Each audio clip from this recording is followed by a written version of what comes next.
Handak rims ta laikan nanaba pukhlakhiba nupi macha amabu ECG room da pusilaga ijat manghankiba mi manba matu panba sa kaisamthong moirang ningthau leiraktagi TH Suresh laingakna akanba serak pigadabni haina MMWO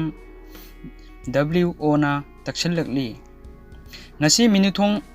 hatta da leiba MMWO gi office ta pangthokpa pawgi mifam amada organization asigi convener MK Sofina Pawmi singda haiki tha asigi anigi ahingda masa nungairaktabadagi rimsta laikananaba pukhalakhibi nupi macha ama ECG launaba pusinbada rimski contract staff kaisamthong moirang ningthau leiraktagi mi manba matu panba sa TH Surashna ikai khumnaba manghankhiba thokdok asina rimsta nupi sing layengba chatpada yamna kiningai oirakle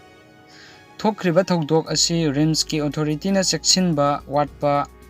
thabak hapada mathong maram khangdana panghapta hapsinbadagi thokpani handak rims ta nupi macha ama ECG room da pusilaga ijat manghankiba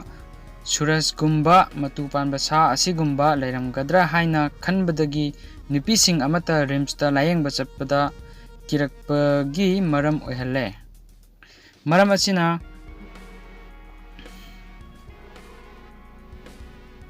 Lab singda tangai fadana nupi staff sing night duty tawhangadabani asigumba thokdok asi matungda amuk hanna thoktanabagidamag staff laubada nupi staff masing yamna hapagi tangai fadaba leire maram asina Manipur laingakna athuba matamda hiram asida miteng changgadabani loinana TH Suresh hairiba sa asi logi oiba khwaidagi kanba chairak pigadabani kanagumba ukil singna TH Suresh hairiba sa asigi maikaida case lepi danaba appeal tawrakli